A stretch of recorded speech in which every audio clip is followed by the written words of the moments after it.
where he is now? Just how far has he come, and how has he done it? Oh man, he's done it by, first of all, just being incredibly committed, and he's obviously very talented.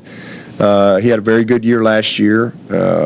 He was a pretty green football player, but now he's just more knowledgeable. He's more confident. He's more physical. He's bigger, stronger, faster. He's just all of those things, and he's got the experience to go with it. So really proud of him. I mean, he's over 1,000 yards, and I think it's like 7. He's the all-time yards per carry guy. And, I mean, we've had some good backs come through here.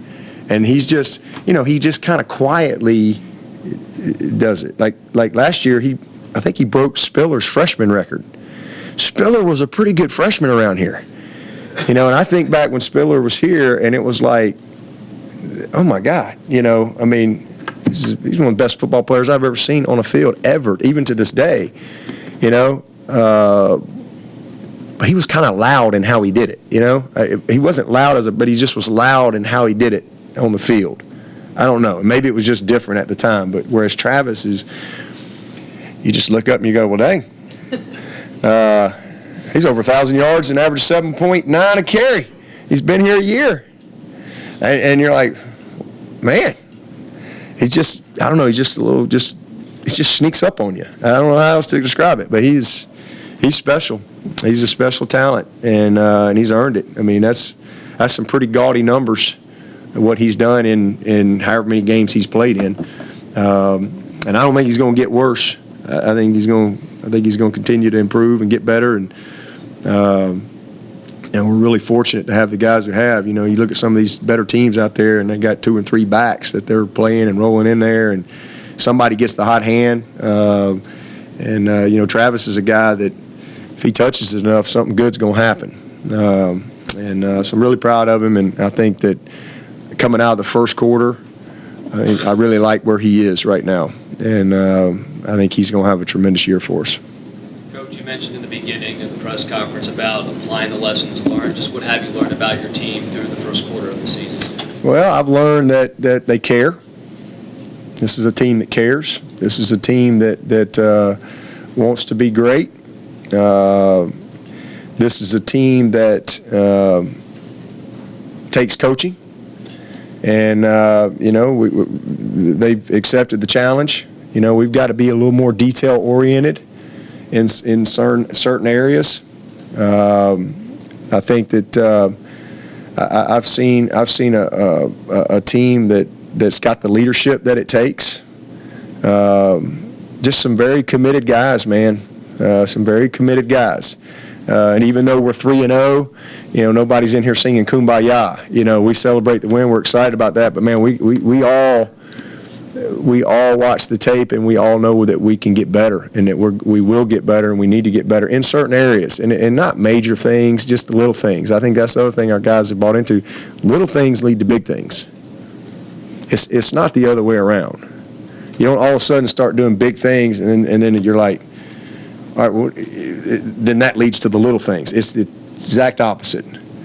It's the little things, that lead to big things. And we've tried to really point that out and demonstrate that and get guys to take ownership of that. And so I think we're heading in the right direction. I really do. I've learned that we've got a lot of depth on this team.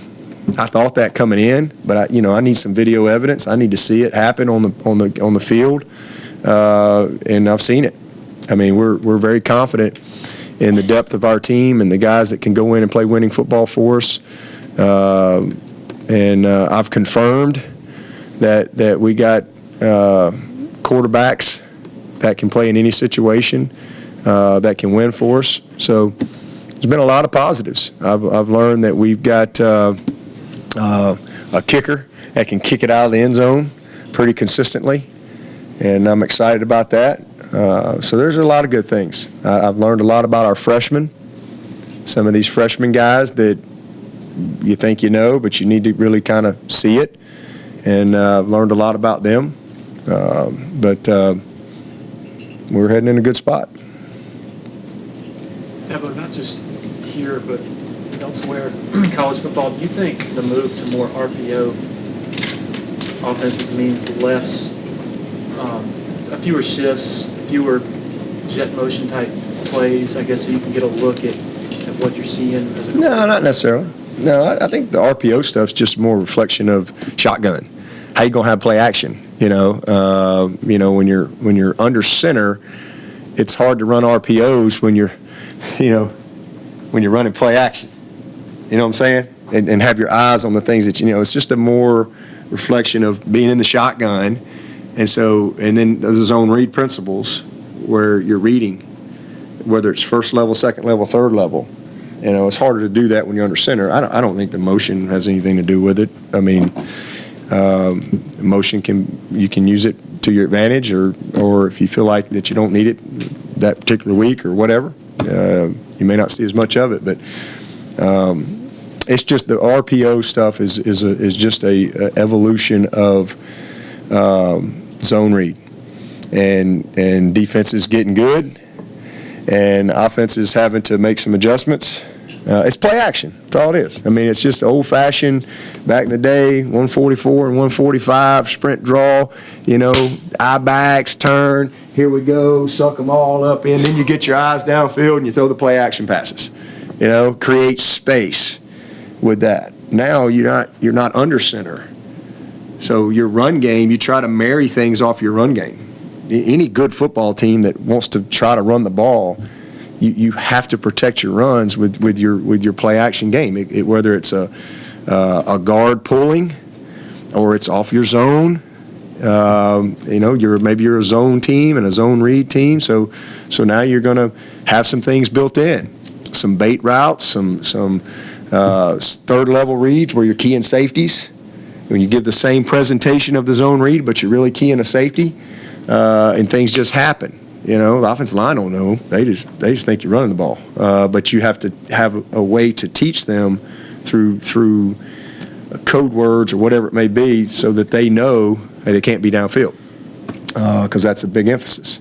And so that's where all that's coming from. But motion can help you. It can hurt you too. It just depends on who you're playing and what their style is. We hear less of that pre-snap eye candy in this offense than maybe 4 or 5 years ago. I don't know. I don't know. I haven't really thought about it. I just know we've been pretty good. We hear the term RPO thrown around a lot, and I'm sure you hear it too, watching, Yep. things like that. How much, do you have a gauge of how much stuff is, like you're talking about, it looks like a read, but you really have a specific call? Like, how much of what you do is actual RPO, and how much stuff is designed to look like it?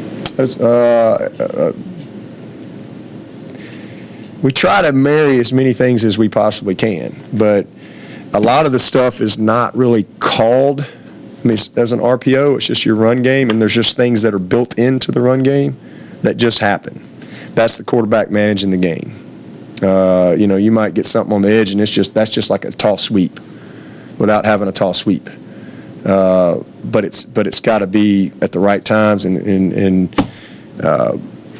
the guy's got to block properly and et cetera. But you're trying to strain the guys, but horizontally, all your vertical stuff's built in too. So and then you have that's your base call stuff. But then you have RPOs, true RPOs, where you're going to run the ball, but it's going to be on the perfect look. And you're trying to give yourself the most advantageous situation. That doesn't mean you're going to make the block. That doesn't mean that guy ain't going to blow your guy up. That doesn't mean your guy is going to get movement like he needs to. That doesn't mean that, we're going to block the outside tech number properly. But you give yourself the best chance to have a successful play. But you have something built in to that play that has a chance for big play potential if you get a certain look. So you're not always having to feel like you got to make a perfect call. You have answers built into the call, and there's no tempo team who doesn't do that. You have to have that, otherwise you can't play fast. And you have to equip them with answers and with the tools they need to stay on schedule and be successful. So there's a lot that goes into it. But yeah, there's some calls that it's a run all the way. it's a run all the way, and we try to have answers so that everything is secured, so that we have a chance to have a positive play. But maybe that's to set something up, later on. You just try to marry all those things the very best you can, and it's a lot of fun doing that. And we've been really good.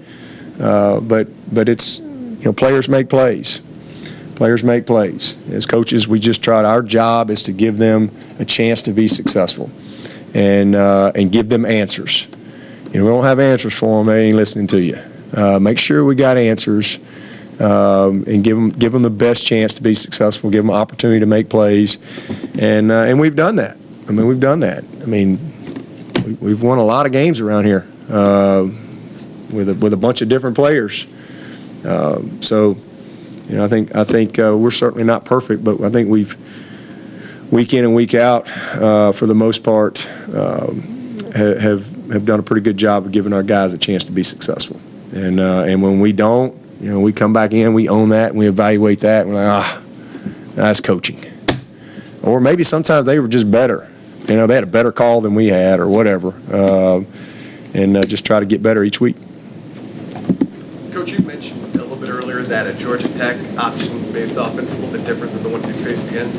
Just now being an ACC play, how much different is that going to be from the non-conference action and those new freshmen you've spoken of? How can they draw those experiences to them, prep them for conference play? Well, it's different because you're playing an ACC team, and that's no offense to Georgia Southern or Furman, but they got some. It's Georgia Tech. They got good football players, really good football players that can match us in a lot of areas. So that's the biggest challenge. But I do think that having 3 games now under our belt, you see some of these freshmen getting better. And that's another thing that I want to see us play our best game, number one, and I want to see us tap into the experience that we had at A&M. Because I think that I want that to show. That was not an easy game. That was a major challenge for this team, and for them to go out there and handle the adversity and find a way to win, made them enough mistakes to lose 3 times, but still found a way to win. I just want to see us use that experience in a positive way this week as we go on the road. Because, again, if we're going to win the division, we're going to have to win on the road. And we're going to have to play better than we did against A&M, for sure. Because conference play, it's a different deal. Different deal, man. Another level, whole nother level of intensity and passion, and just the margin gets much smaller as you jump into conference play. Coach, going off that, do you feel like the players maybe feel a little more nerves and pressure in that first conference game compared to maybe later on in the season? I don't think so. I think to be honest with you, probably the more nerves come in that first game because you hadn't played in a long time. Regardless of who you're playing, I think that's usually where the majority of the nerves are, and then probably your first road game as a team every year. It just so happens this year our first road game was a non-conference game. I think our first. We've been on. Last year was it Louisville? Who we played last year? You don't know. You weren't here, Ross. Dang it! Tim used to always tell me that. You were the Redskins. So anyway, I think we opened up at Louisville. So that was kind of a conference, division, game day. All that stuff. Whereas this year it was game day, all the way out to College State, but it wasn't a conference game. And so it was a very difficult challenge. And you lose those games, whereas you lose a conference game, especially a division game, you're it's like losing twice. You're in the hole because whoever that other team would have to lose twice, because they got the tiebreaker on you. So it's different from that, but I think from a nerve standpoint, where we are now, we're going in the second quarter. We've already played a quarter of football. Let's get better. That's behind us. We're playing football. We've all gotten in the rhythm of what we're doing now, and let's get better. All right. Thanks, Coach. Thank you, Coach. Okay, thank y'all.